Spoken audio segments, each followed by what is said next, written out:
지난번 우리가 강의 12번째 시간입니다. 종교개혁, 믿음개혁이라는 제목입니다. 한번 따라서 할까요? 시작. 종교개혁, 믿음개혁. 시작. 시작. 2017년도는 루터가 종교개혁을 일으킨 지 500주년이 되는 해입니다. 2년 전에 그곳에 가봤었는데요. 루터는 1517년 10월 31일에 독일 비텐베르크 성당 정문에다 95개조 방방문을 붙이면서 종교개혁에 불을 붙입니다. 어떻게 보면 가속도가 붙었습니다. 왜? 종교개혁은 루터가 처음 시작한 것이 아니거든요. 종교개혁은 루터가 처음이 아니었고 그 전에 이미 성경을 번역했던 존 위클리프나 또 야누스 같은 수많은 개혁자들이 종교개혁, 다시 말해서 로마 가톨릭의 그 부정과 부패 그리고 종교적 타락에 반해서 종교개혁을 시도했습니다. 그렇게 종교개혁을 시도하다가 교황청으로부터 숙청을 당하고 또 참수를 당하고 화형을 당하는 일들이 정말 많이 있었습니다. 그들의 희생과 순교가 있었기 때문에 마침내 루터를 통해서 이 종교개혁의 불이 활활 타오른 것이지 루터가 처음 종교개혁을 시작한 것은 아니었다는 사실이에요. 개혁자들이 이 종교개혁을 일으킨 가장 큰 이유가 어디 있었을까요? 왜 종교개혁을 그렇게 일으키려고 했었을까요? 그 이유는 어디 있어요? 묻지 말라고요? 아침부터. 왜 종교개혁을 일으킵니까? 가장 큰 이유는요, 교황청의 타락입니다. 또 종교 지도자들의 타락이었어요.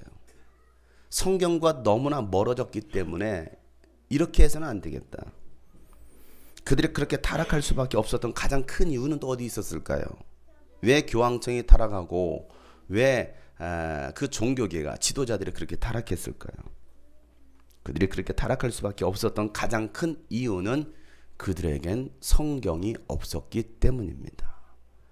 무슨 말이에요? 성경이 이미 기록되어 있었는데 그런데 그들 손에는 성경이 들려져 있지 않았었습니다. 심지어 로마 교황청은 지금의 천주교입니다. 이 로마 교황청은 일반 백성들에게 성서, 이 성경을 금서로 정합니다. 하나님을 믿는 사람들이 성경 읽으면 안 돼요. 신기하죠? 금서가 바로 성경이었습니다. 그래서 성경을 읽지 못하게 했습니다. 누구에게요?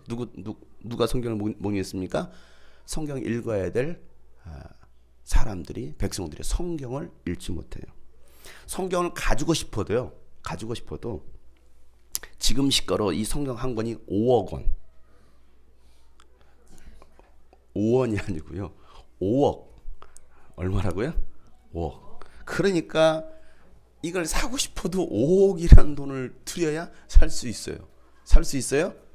우리 성도들은 다 살 수 있잖아요. 그 정도쯤이야 뭐. 껌값이죠 뭐. 자, 5억을 들여 성경을 샀습니다. 비싸게 귀한 거니까 샀습니다. 그런데 읽을 수가 없어요. 왜? 모든 성경이 라틴어로 기록되어 있습니다. 성경을 샀어도 라틴어는 너무나 어렵기 때문에 라틴어를 이건 공부해도 어려워요. 그렇기 때문에 사도 읽지를 못해요. 자, 그 시대가 바로 중세 시대입니다. 그러다 보니까 성경 이야기는 가르쳐야겠는데 그래서 발달된 게 뭐냐면 성화입니다. 그리고 성상. 그러니까 성경으로 가르칠 수 없으니까 성화를 그리기 시작한 거예요. 천지창조. 뭐 여러분 잘 아시잖아요. 왜? 이 성화를 그림을 통해서 이게 이런 이야기입니다. 그리고 또 뭘 만들기 시작한 조형물들을 만들기 시작하는 거예요. 조각품, 벽화, 벽에다가 그리는 그 모든 조형물들을 만들어서 성경을 설명하기 시작했습니다. 그러다 보니까 성경을 제대로 배울 수가 없죠. 그러니까 교황청은 성경이 아닌, 이 말씀이 아닌, 성경이 기초가 되는 것이 아닌 자신들이 만들어내는 교리로 백성들을 가르치기 시작했습니다. 그러다 보니까 어떤 일들이 벌어지느냐, 예수님이 아닌 다른 구원자를 만들어내기 시작했어요. 그리고 교황은 지금까지 절대 권력자가 되어 있습니다. 어느 나라 대통령보다도 더 그 대통령 위에 있는 사람이 바로 교황입니다.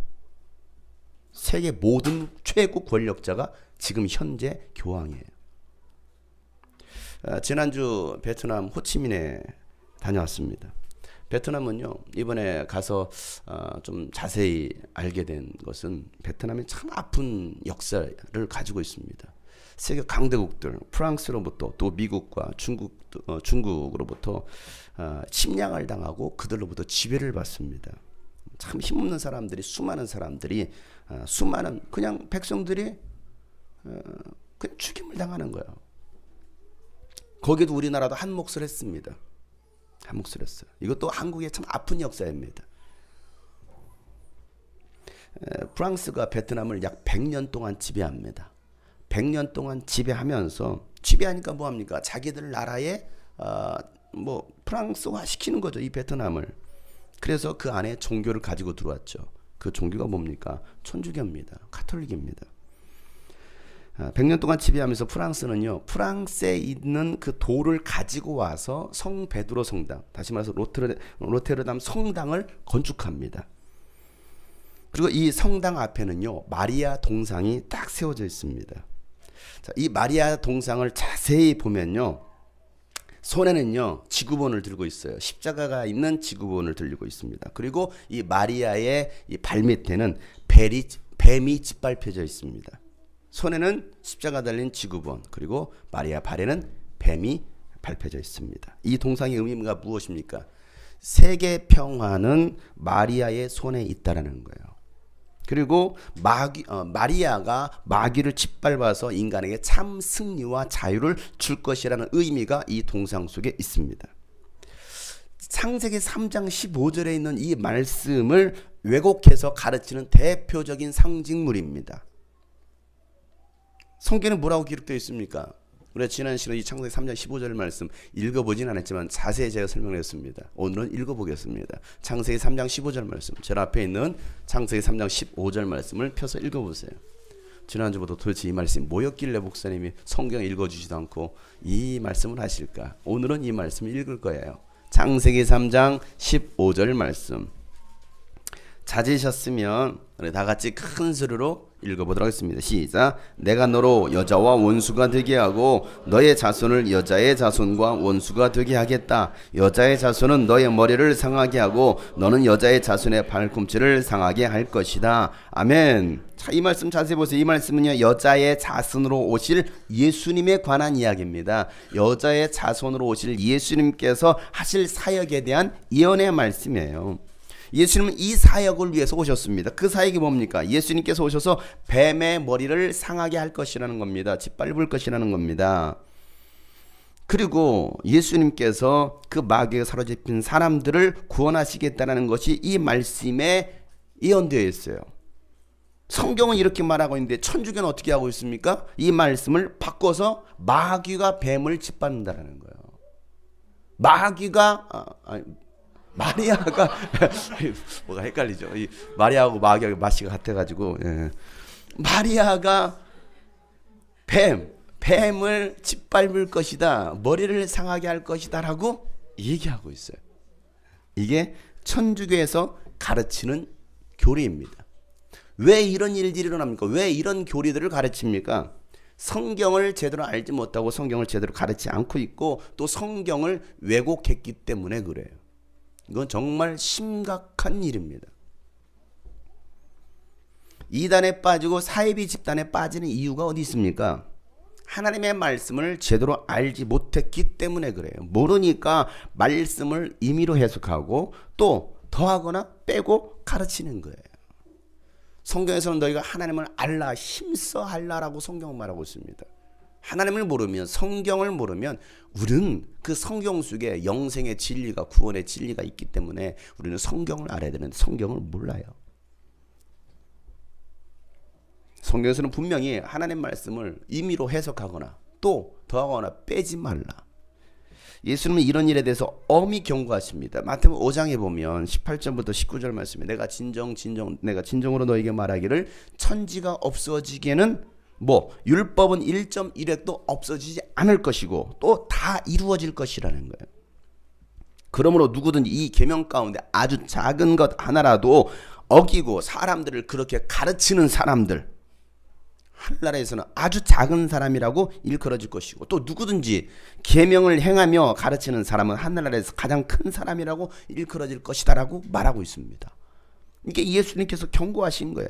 하나라도 어기면서 가르치는 사람들, 작게 여기는 사람들. 마태복음 산상수훈의 말씀은 예수님의 말씀의 시작이라고 한다면 요한계시록은 결론입니다. 시작과 끝이에요. 자, 결론에서는 뭐라고 말합니까? 요한계시록 22장 제일 끝장이에요.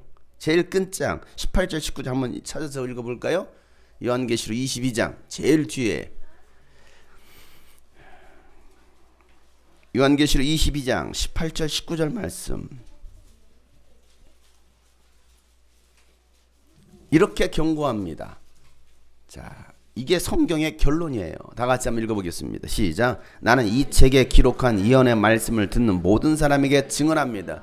누구든지 여기에 무엇을 덧붙이면 하나님께서 그에게 이 책에 기록한 덧붙이실 것이요, 이 예언책에 기록한 말씀에서 무엇을 없애버리면 하나님께서 이 책에 기록한 생명나무와 그 거룩한 토성에서 그가 누릴 몫을 없애버리실 것이요. 아멘. 오늘 뭐라고 말하고 있으면 누구든지 여기에 무엇을 덧붙이면, 더하면, 이 성경이 아닌 이 기록된 우리에게 남겨진 이 성경 외의 것을 덧붙이면 하나님께서 뭐 하실 거예요? 이 책에 기록한 재앙도 덧붙일 거라는 거예요. 또 누구는 이 예언책에 기록된 말씀을 무엇을 없애버리면, 빼버리면, 이 말씀은 안 돼, 빼버리면 생명책에 기록한 생명나무와 그 거룩한 토성에서 그가 누릴 몫을 뭐 해버렸다는 거예요? 없애버릴 거라는 거예요. 그러니까 성경에서 분명히 말하고 있습니다. 우리에게 주신 이 말씀 외에 더 붙여서도 안 되고 빼서도 안 된다라는 거예요. 그러니 여러분, 천주교 교리에 무슨 구원이 있겠습니까? 이만희 신천지 안산홍 하나님의 교회 통일교 여호와 증인 무슨 구원이 있겠느냐는 거예요. 기독교도 예외는 아닙니다. 기독교도 예외는 아니에요. 천주교는 이미 갈 때까지 가버렸습니다. 500년 전에 종교 개혁을 일으켰지만 오늘날 교회에 말씀이 사라졌어요. 종교 개혁을 일으켰을 때 가장 중요하게 외쳤던 구호가 있습니다. 뭡니까? 오직 성경으로요. 오직 성경으로. 오직 믿음으로. 오직 믿음, 이신칭의. 믿음으로만 구원받는다라는 거예요. 오직 의인은 믿음으로 말미암아 구원받는다를 너무 강조한 나머지 오직 믿음으로 구원받는다는 이 이신칭의를 너무 강조한 나머지 실천 없는 종교인들을 양성해내는 공장이 되어버렸습니다. 오직 믿음이면 돼요. 실천 그렇게 중요하지 않아요. 왜? 믿음으로 구원받으니까. 행함이 없는 죽은 교회, 죽은 교인들만 잔뜩 만들어냈습니다. 이게 종교개혁 후유증이에요. 예수 내 구주가 예수 내 구주. 얼마나 중요합니까? 예수는 나의 구주. 이게 우리의 신앙 아닙니까? 그런데 이 예수 내 구주가 인간들의 소원 성취를 위한 기복신앙의 주문이 되어버렸습니다. 복받기 위해서 오직 예수, 오직 믿음, 예수 나의 구주. 보이는 현상을 따라가지 본질은 잃어버렸습니다. 보이는 것은 잠깐이지만 보이지 않는 것은 영원한 것인데 오늘날 기독교인들은요, 보이는 현상들을 더 추구하고 있습니다. 바울은 고린도 교회 교인들에게 이렇게 편지를 씁니다. 고린도 후서 4장 18절에 보면 이렇게 씁니다. 우리는 보이는 것을 바라보는 것이 아니라 보이지 않는 것을 바라봅니다. 보이는 것은 잠깐이지만 보이지 않는 것은 영원하기 때문입니다. 내가 지금 무엇을 바라볼 것이냐 이거죠. 우리가 무엇을 보고 있느냐 이거예요. 보이는 것이 전부가 아닌데 보이는 것으로 평가합니다. 그리고 그것을 진리로 믿습니다. 보이는 것들, 보이는 현상 뭡니까? 대형교회, 유명한 목회자. 그러면 그 모든 것들이 다 통과해요. 그게 곧 진리가 되어버리는 거예요. 대형교회 진리. 대형교회 목사님, 유명한 목사님, 진리. 저번 TV에 나왔어. 진리야. 그렇게 해서 기독교 방송을 장악해 나가기 시작했습니다. 사업에 성공하면 그 사람이 예수 믿는 사람이래. 기독교인이래. 사업에 성공해서 그것이 진리인 거야. 그걸 복음이라고 생각했습니다. 과연 그게 진리고 복음일까요? 본질일까요? 기독교계 대표적인 대기업 이모그룹 얼마나 비난을 받고 있습니까? 심지어는 그 회사 직원들조차도 믿지를 않아요. 그게 진리가 아니거든요. 그게 본질이 아니거든요. 예수님께서 사마리아에서 남편을 5번 바꾼 여인을 만나시고 그를 치유해 주십니다. 그리고 회복시키심으로 그 여인 한 여인을 통해서 사마리아 지역을 복음화시킵니다. 한 사람이 참 중요하다고 했죠. 한 사람. 상처받은 한 사람이 아니고 치유된 한 사람. 이게 중요합니다. 여러분 상처 없는 사람이 누가 있습니까? 다 상처받지 않았어요? 상처 없으신가요? 저도 굉장히 상처 많이 받은 사람이고 상처 있는 사람이에요. 근데 이 상처를 승화시켜야 되지, 바꿔야 되지. 나 상처받은 사람이야. 나 원래 이런 상처가 있거든. 이걸 자랑스럽게 생각하고 또 정당화시켜서는 안 되거든요. 이 여인은 치유가 됐어요. 치유된 여인이에요. 그랬을 때 그 여인을 통해서 사마리아 전 지역이 복음화가 이루어집니다. 그리고 나서 이틀 뒤에 예수님께서 갈릴리로 가십니다. 원래 여정이 유대에서 뭐였습니까? 갈릴리로 가는 길 가운데 어디를 들렸어요? 지난주에 사마리아를 들렸다 왔잖아요. 우리가 지난 주일날. 그죠? 그럼 오늘 어디로 가야 돼요? 갈릴리로 가야 돼요. 이틀 뒤에 예수님께서 갈릴리로 가십니다. 그런데 44절에 이런 말씀이 있어요. 오늘 읽었던 본문 말씀 44절 다 같이 큰 소리로 시작. 예수께서 친히 밝히시기를 예언자는 자기 고향에서는 존경을 받지 못한다 하셨다. 아멘. 예수님께 친히 말씀하시는 거예요. 뭐라고 말씀하십니까? 예언자는 자기 고향에서는 존경받지 못한다라는 거예요. 예언자는 자기 고향에서 존경을 받지 못한다. 이거 예수님께서 친히 말씀하십니다. 어디로 가시면서? 고향으로 가시면서. 갈릴리로 가시면서. 어제 한 형제의 결혼식이 있었습니다. 평촌에서 있었는데요. 제가 다녀왔습니다. 이 형제는 어떤 형제냐면 2006년도 여름 유스비전 캠프에 처음 참석한 이후로 10년이 넘도록 교회 청소년들, 청년들을 데리고서 유스비전 캠프에 참석했던 형제예요. 교사였습니다. 물론 지금도 교사로 5년 이맘때 제가 원주에 있는 그 교회 가서 집회를 했었는데요. 그 집회했던 사진이 결혼식 전날 페이스북에 5년 전 추억하고 나서 공유하기가 뜨더라고요. 그래서 5년 전 있었던 집회였으니까 제가 사진을 보면서 아이들의 얼굴을 그냥 유심히 봤습니다. 그 다음날 제 결혼식이 있다는 거 생각도 못하고 까맣게 잊어버리고 5년 전 내가 여기 가서 집회를 했었구나 하고 아이들 그냥 자세히 봤어요. 금요일날. 그런데 이제 그 다음날 토요일날 결혼식이 있었잖아요. 결혼식이 11시에 있었는데 제가 영어성역교구 차량 운행 마치고 이제 교회 왔더니 11시가 거의 다 된 거예요. 그래서 막 서둘러서 예식장으로 갔습니다. 갔더니 벌써 이미 결혼식이 한참 진행되고 이제 축가를 부르고 있어요. 이제 축가 부르면 다 끝난 거잖아요. 축가를 부르고 이제 예식이 마무리가 되고 있길래 이제 드디어 이제 결혼식의 하이라이트 부페죠. 결혼식의 하이라이트를 위해서 제가 이제 부페를 갈 준비를 하고 있었습니다. 어차피 결혼식이 다 끝났겠다 뭐. 그래서 신랑 신부 행진하는 모습을 보고 있었어요. 보고 있는데 뒤에서 누가 제 어깨를 툭툭 치는 거예요. 이게 돌아봤죠. 누군가 했더니 그때 2006년도에 그 학생들을 데리고 왔던 전도사님 부부예요. 그래서 저를 본 거예요. 그래서 저 목사님이세요? 목사님 어떻게 여기 오셨어요? 하면서 반갑게 저를 맞아주더라고요.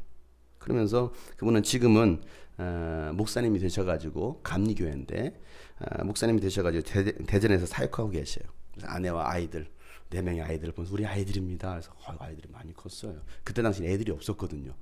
근데 그 사이에 10년이 넘는 사이에 아이들이 4인가 3인가 이렇게 물으면 애들이 많이 컸어요. 야, 목사님께 인사드려라. 인사하는 거. 그분은 그때 2006년도에 캠프 참석한 이후로 정말 큰 충격과 은혜를 받아서 지금까지 열심히 사역하면서 여전히 유튜브에 있는 동영상을 보시면서 도전을 받는다라는 이야기였어요. 목사님, 제가 도전받고 있습니다. 항상 유튜브로 은혜 받고 있습니다.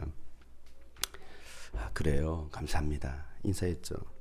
신랑 신부 행진이 다 끝났습니다. 그래서 이제 밥을 먹으려고 드디어 이제 밥을 먹어야지. 오늘 이제 돌아서려고 하는데 한 청년이 또 저를 딱 보더니 목사님 하면서 저를 보더니 놀라는 거예요. 목사님, 아유 오랜만이다. 그랬더니 그 주변에 있던 학생들, 청년들 한 20여 명이 동시에 목사님이다. 놀라는 거예요. 저는 그 모습 보고 놀랐어요. 다 같이 놀래니까 생각해 보세요. 저는 이제 끝났구나, 이제 밥 먹으러 가야지. 목사님 막 저를 둘러싸고 한 20여 명이서 막 애들이 막 반갑게 웃으면서 저기 인사를 하는 거예요. 그러면서 하는 이야기 막 제가 귀에 들리는 거예요. 뭐라고 얘기하냐면 방송 보는 것 같아, 연예인 보는 것 같아 라는 이야기를 막 하는 거야. 자기들이 막 놀라가지고. 그때 한 또 청년은 와가지고 목사님 사진 찍어요. 막 셀카를 찍고. 얼마나 민망하던지 제가. 여러분, 제가 밖에 나가면 저를 아는 사람들은 저를 이렇게 아주 환영을 해줍니다. 그런데 우리 교회에서 담임 목사님 와도 시큰둥.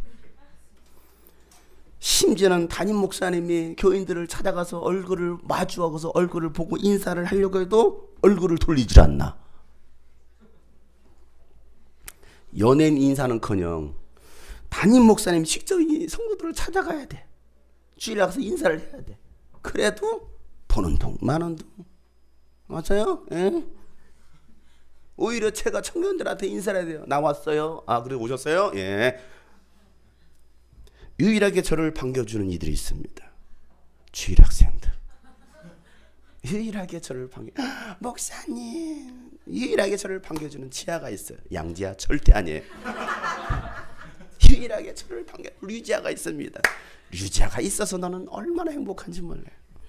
저를 반겨준 춘영이가 있어요. 박준영 절대 아니에요. 이준영이 저를 반겨요. 목사님 안녕하세요. 저를 반겨줘요. 선지자가 고향에서는 존경받지 못한다는 이 말씀이 오늘 저의 이야기입니다. 예언자는 자기 고향에서 존경받지 못한다라는 거예요. 그런데 말입니다. 45절에 이상한 일이 벌어집니다. 45절에. 44절에 예수님께 이렇게 말씀하셨는데 45절에 이상한 일이 벌어져요. 45절 말씀 읽어볼까요? 시작. 예수께서 갈릴리에 도착하시니 갈릴리 사람들이 예수를 환영하였다. 그들도 명절을 지키러 예루살렘에 갔다가 예수께서 거기서 하신 모든 일을 보았기 때문에. 자, 어떤 이상한 일이 벌어졌습니까? 갈릴리 사람들이 뭐 했어요? 예수님을 환영했어요. 분명히 44절 예수님께서 뭐라 선지자가 예언자가 자기 고향에서 환영받지 못한다라고 했는데 오늘 말씀에는 이상한 일이 벌어졌어요. 갈릴리 사람들이 예수님을 뭐 하더라는 거예요? 환영하더라는 거예요. 여러분, 왜 환영했을까요? 갈릴리 사람들이 명절을 지키러 예루살렘에 갔다가 예수님께서 거기서 하신 모든 일을 보았기 때문에. 그러면 예수님께서 예루살렘에서 하신 일이 뭐였습니까? 무슨 일을 하셨길래? 예수님 하신 일은 뭐였어요? 우리가 성경을 쭉 봤죠. 지금 뭐였습니까? 상을 엎으셨어요.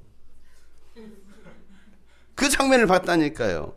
장사꾼들을 다 내쫓았어요. 어디서요? 성전에서요. 교회는 장사하는 곳이 아니야. 그래서 장사꾼들 다 내쫓아버립니다. 비둘기 다 풀어서 다 하늘을 달려버리고 양들 염소도 막 소떼로 다 흩어버리고 그냥 상을 다 엎어버렸습니다. 이게 뭡니까? 이게 종교개혁이에요. 종교개혁, 영적 대혁명을 일으키신 것입니다. 자, 그 장면을 누가 봤습니까? 갈릴리 사람들이 봤습니다. 다시 말해서 서민들이 봤어요. 아무것도 없는 힘없는 그 서민들이 봤어요. 얼마나 속 시원하겠어요? 그러지 않아요? 속 시원하지 않겠습니까? 그것뿐입니까? 약자들 편이 되어주시고 병든 자를 고쳐주시고 또 기적을 행하신 일들을 보기도 하고 듣기도 했어요. 예수님에 대한 소문을 이미 들었기 때문에. 그 예수님이 어디로 오신 거예요? 다시 갈릴리로 오신 거예요. 그래서 갈릴리 사람들은 예수님을 환영했습니다. 우리의 영웅, 우리의 히어로. 그리고 나서 예수님은 또다시 갈릴리 가나로 가십니다. 가나. 어디로 가나? 갈릴리로 가나. 갈릴리로 가나로 가시죠. 어디를 가나 예수님 계십니다. 어디를 가나? 갈릴리 가나. 자, 그것은 어떤 곳입니까? 물로 포도주를 만드셨던 첫 번째 이적을 행하신 곳이었다라고 말하고 있습니다. 여러분, 이 첫 번째 이적은 정말 중요한 의미가 있다라고 했죠. 그 첫 번째 의미가 무엇입니까? 이제 개혁은 누구로부터 시작한다? 예수님으로부터 시작한다. 복음으로부터 시작한다. 자, 그런데 왜 또 그곳으로 가십니까? 또 물로 포도주를 만들어야 돼요? 왜 그곳으로 또 가십니까? 제가 지난 시간에 얘기했었는데 그곳에서 하나님이 일하시고 계시기 때문에. 예수님이 사마리아로 왜 가셨다고요? 그곳에서 하나님이 일하고 계시니까. 하나님께서 이곳에 왜 오신다고요?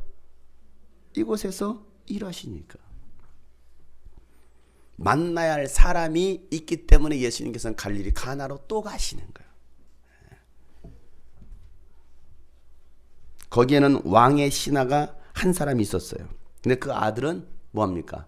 죽을 병에 걸려 있었죠. 그런데 그 아들은 어디에 있어요? 가버나움에 있습니다. 가버나움. 왕의 신하는요, 예수님께서 갈릴리로 들어오셨다라는 소문을 듣고 예수님을 찾아옵니다. 47절 말씀이에요. 다 같이 한번 읽어보겠습니다. 시작. 그 사람은 예수께서 유대에서 나와 갈릴리로 들어오셨다는 소문을 듣고 예수께 와서 제발 가버나움으로 내려오셔서 아들을 고쳐주십시오 하고 예원하였다. 아들이 거의 죽게 되었기 때문이다. 자, 왕의 신하가 예수님께 뭐라고 말을 합니까? 제발 가버나움으로 내려오셔서 아들을 고쳐달라는 거예요. 그렇게 예원을 합니다. 자, 여러분, 왕의 신하이면 그 당시 왕의 신하, 그 당시 왕의 신하입니다. 이 왕의 신하란 말이 무슨 말입니까? 이스라엘의 왕, 이스라엘을 다스렸던 왕은 이 유대 백성의 왕이 아니에요. 로마 황제로부터 뭡니까? 황제로부터 위임받은 왕입니다. 그러니 최고의 권력을 가진 사람입니다. 로마 황제 이름으로 명령, 생각해 보세요. 로마 황제 이름을 빌어서 명령을 해도 될 만한 그런 최고의 권력의 사람입니다. 그런데 명령이 아닌 뭘 하고 있어요? 예언을 하고 있습니다. 나사렛 예수, 가버나움에 내 아들이 있으니 가서 고쳐줘! 이렇게 해도 될 텐데 명령하지 않아요. 뭐 하고 있습니까? 제발 가버나움으로 내려와 주셔서 제 아들 좀 고쳐주십시오라고 예언을 하고 있습니다. 누구에게? 그것도 목수 출신인 나사렛 사람 예수님에게 말해요. 아무런 힘도 없는 무명한 그에게 예언을 합니다. 자신이 가지고 있는 권력과 지식, 자존심들을 다 내려놓는 거예요. 그리고 예수님을 붙듭니다. 사랑하는 여러분, 여러분의 지식과 경험으로 할 수 없는 일들이 많이 있을 거예요. 많습니다. 권력과 돈으로도 해결할 수 없는 수많은 문제들이 있습니다. 여러분의 자존심이 해결할 수 없는 그런 수많은 문제들. 이 왕의 신하가 자기 아들을 살려보려고 이것저것 다 해보지 않았겠습니까? 돈 있겠다, 권력 있겠다, 뭐 다 있잖아요. 그러니까 다 시도해봤을 거예요. 나름 열심히 살지 않았겠습니까? 누가 봐도 열심히 살아요. 그래도 해결할 수 없는 수많은 일들이 있습니다. 그럴 때 여러분 어떻게 하시겠어요? 다 해봤어. 할 만큼 해봤어. 내 노력으로, 내 수고로 다 해봤어. 그래도 안 되면 어떻게 하실 거예요? 왕의 신하는 모든 것을 다 내려놓고 자신의 체면까지도 다 내려놓고 예수님께 애원합니다. 이게 뭐예요? 기도하는 거죠. 지금까지는 세상의 왕의 신하로 살았지만 이제는 예수님 신하로 무릎 꿇겠다라는 거예요. 세상 왕은 할 수 없지만 예수님은 하실 수 있다라는 것이 이 신화의 믿음. 다시 말해서 생각의 전환. 생각의 전환. 여러분, 생각의 전환, 생각을 바꾸면 살아납니다. 생각을 바꾸면 다른 세상이 보입니다. 생각 하나, 생각 차이예요. 종이 한 장 차이입니다. 생각만 바꾸면, 생각을 바꾸면 기적이 일어나요. 생각만 바꿔도 아름다워지기 시작해요. 중요한 것은 생각이에요. 내가 무슨 생각을 하고 있느냐. 여러분의 생각이 그 생각의 결과를 낳습니다. 살려달라고 애원하는 신하의 말에 예수님은 이렇게 말씀하시죠. 48절 말씀 다 같이 한번 읽어보겠습니다. 시작.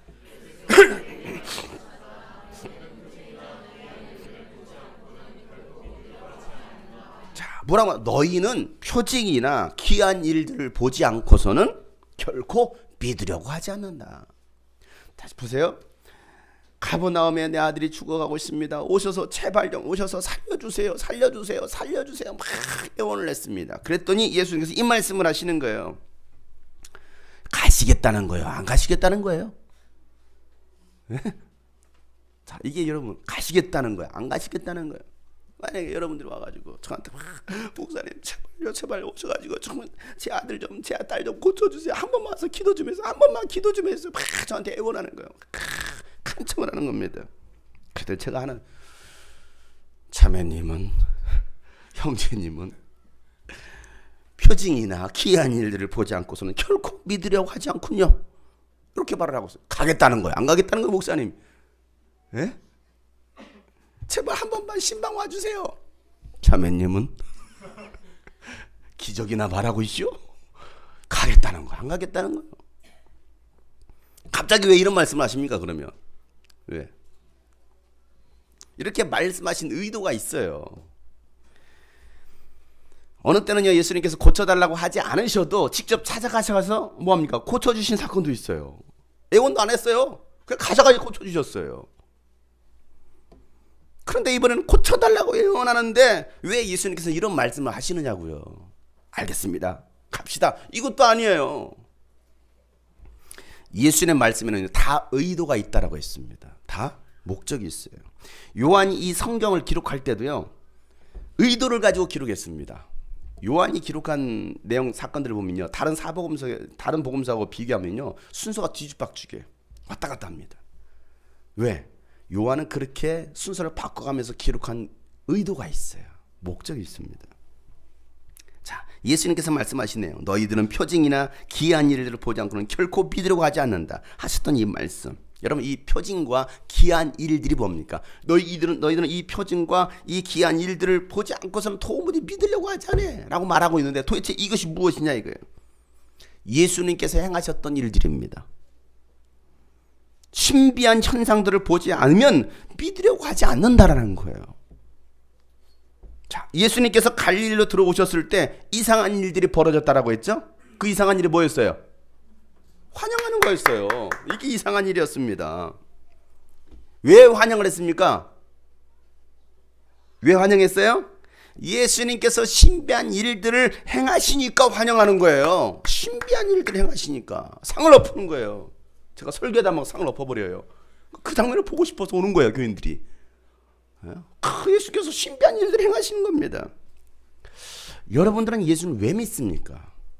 이게 근본적인 것입니다. 여러분, 본질적인 겁니다.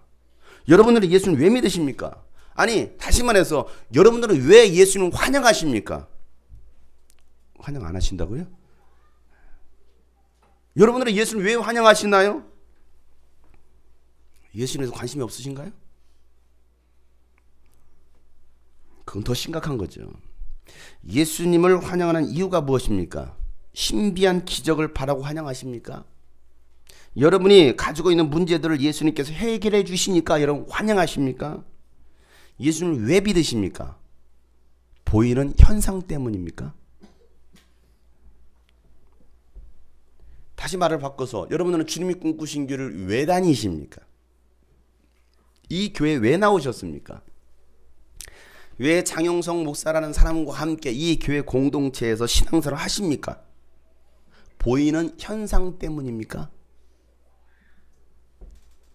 기적을 경험하고 응답을 경험하고 귀신들이 떠나가고 또 은사가 나타나고 병에서 고침받는 것들을 목격해서입니까? 만약에 그런 현상이 없으면, 안 나타나면, 보이지 않는다면 여러분 안 따라가시겠습니까? 현상을 기대하고 따랐던 그 사람들은요, 그 현상이 나타나지 않으면 실망하고 떠나갑니다. 내가 잔뜩 기대했는데, 또 우리를 위해서 상을 엎어줄 것을 기대했는데, 속 시원하게 가려운 부분을 긁어줄 것을 기대했는데, 이거 뭐야?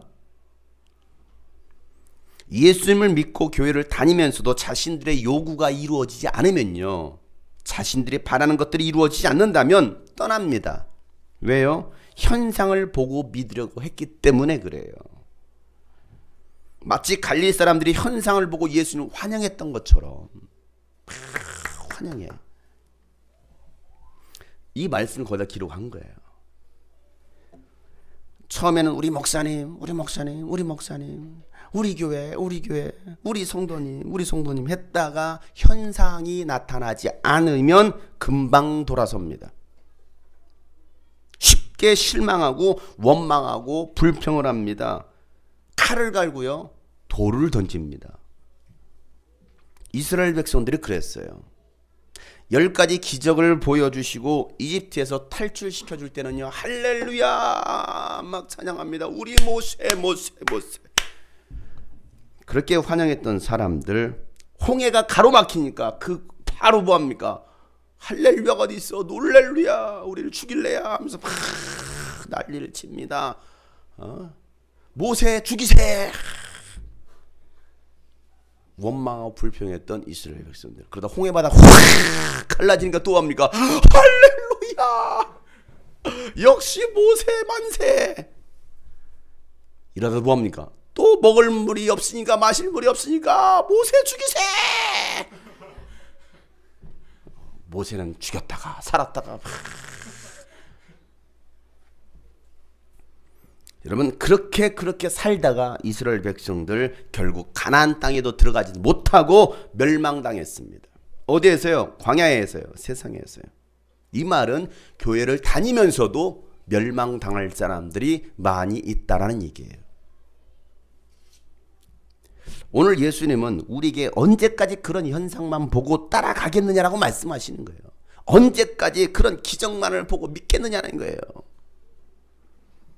그 말을 들었던 왕의 신하는요, 예수님께 간청합니다. 49절 말씀에 그 신하가 예수께 간청하기를, 선생님, 내 아이가 죽기 전에 내려와 주십시오. 지금 내 아들이 죽어가고 있거든요. 그러니까 제발 죽기 전에 내 아들 오셔서 좀 고쳐주세요. 예수님은요, 그 신하의 정말 애절하고 간절하게 요청하는 그 간청에 또 답변하십니다. 뭐라고 답변하십니까? 50절 다 같이 시작. 예수께서 말씀하셨다. 돌아가거라, 네 아들이 살 것이다. 그는 예수께서 자기 하신 말씀을 믿고 따라갔다. 예수님의 답변은요, 굉장히 간단합니다. 간단해요.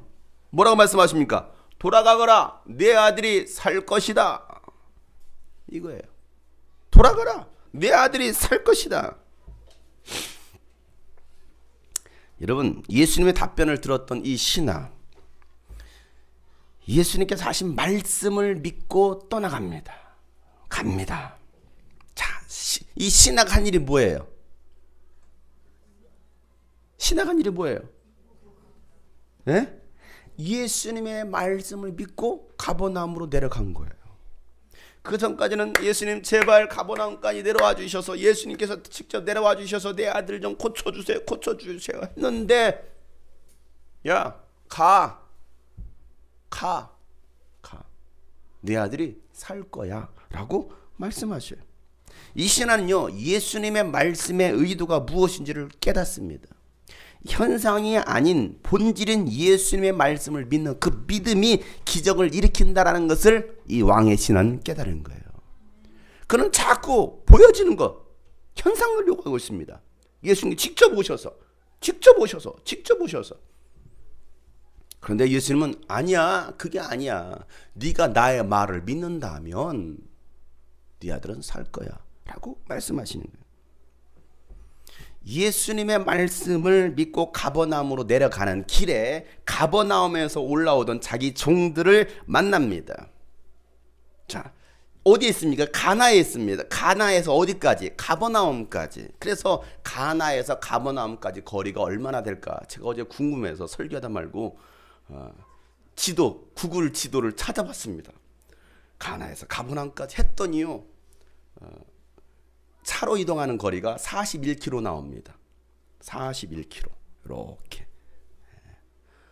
당연히 그렇게 갈 수밖에 없어요. 사람 다니는 길로 가야 되니까 그냥 뭐 관통할 수 있는 게 아니잖아요. 관통하면 뭐 더 짧은 거리겠죠. 그런데 차가 가는 길이 41km가 나와요. 그러면 사람이 적어도 40에서 그 당시 뭐 지금은 교통이 발달되지 않았지만 40에서 50km를 걸어간다. 며칠 동안 갈 수 있을까요? 군대에서 40km 행군을 하죠. 40km 행군. 몇 시간 걸리죠? 네? 완전구장 해가지고? 네? 9시간? 최근에 전역한 완전군장 하고서 9시간 걷는데 9시간.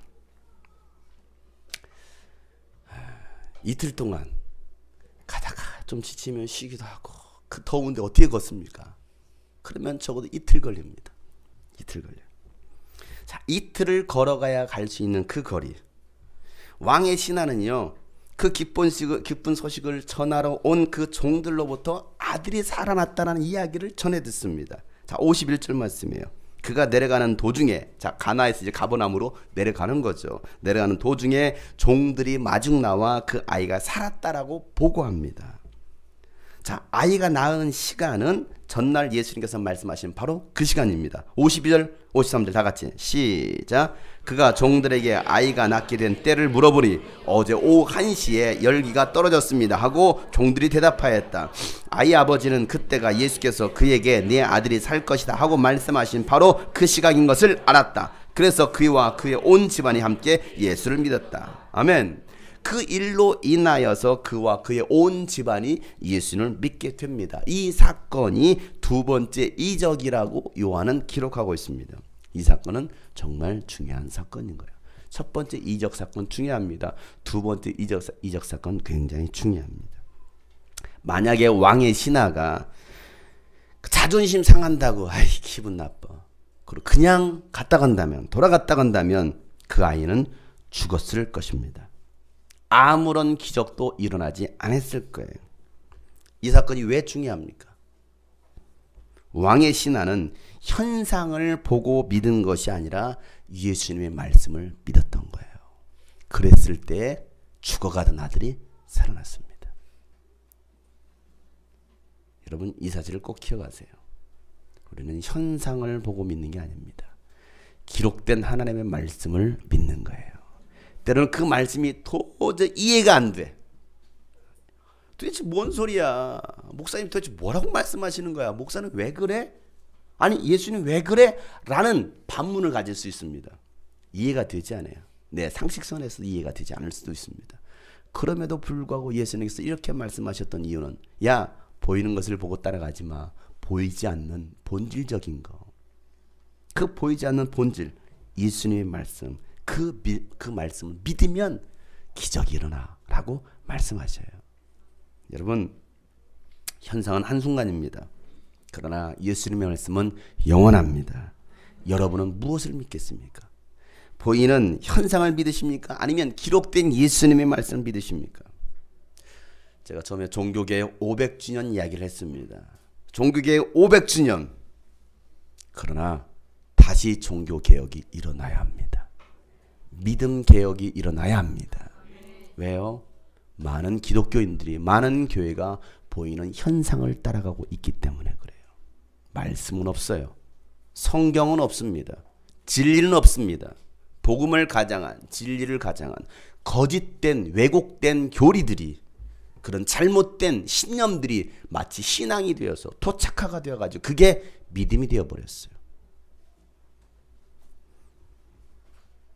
성경으로 돌아가야 합니다. 다시 복음으로 돌아가야 합니다. 여러분 복음으로 돌아갈 때 죽을 것이 살아날 것입니다. 절망이 희망으로 바뀌게 될 것입니다. 사랑하는 성도 여러분, 현상을 보고 믿지 마시고 말씀을 보고 믿으시기를 바랍니다. 현상 따라 살지 말고 말씀 따라 사시기를 바랍니다. 분위기와 감정대로 여러분 살지 마시고요, 예수님 말씀대로 사시기를 바랍니다. 말씀 믿고 순종할 때 여러분의 삶에 기적이 일어날 것입니다. 지금 당장 아무것도 일어나지 않아도 믿음으로 걸어가세요. 아무것도 없잖아요. 들려지는 게 없잖아요. 보여지는 게 없잖아요. 현상이 없잖아요. 손에 잡히는 거 없잖아요. 그래도 우리는 뭐 하는 거예요? 예수님 말씀하셨기에 그 말씀을 믿고 내려가는 거예요. 그럴 때에 기적이 일어나는 거예요. 만약에 이 왕의 신하가 뭔 소리 하는 거예요? 와서 좀 기도 좀 해달라. 아이 정말 치사하네, 치사빵꾸다 하고서 돌아갔으면 뭐 했을까요? 그 아들은 그냥 죽었을 것입니다. 죽었을 거예요. 그런데 이 왕의 신하는 뭐 하는 거예요? 그래요? 알겠습니다. 예수님 말씀 믿고 가겠습니다 하고서 뭐 했습니까? 움직인 거예요. 내려간 거예요. 그랬을 때 기적이 일어났어요.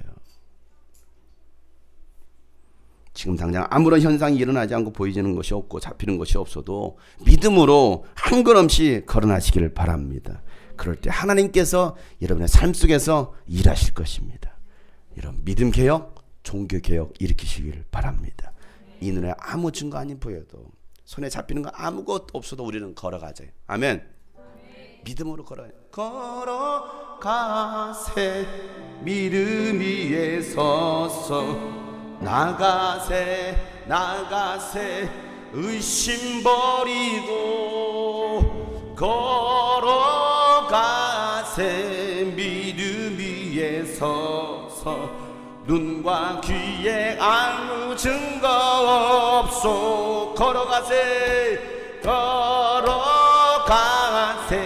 믿음 위에 서서 나가세 나가세 의심 버리고 걸어가세 믿음 위에 서서 눈과 귀에 아무 증거. 걸어가세 걸어가세 걸어가 말씀 위에 서서 나가세 나가세 의심 버리. 걸어가세 걸어 말씀 위에 서서 말씀 위에 서서 눈과 귀에 아무 증거. 다시 한번 걸어가세 걸어 말씀 위에 서서 나가세 나가세 의심 버리고 걸어가 말씀 위에 서서.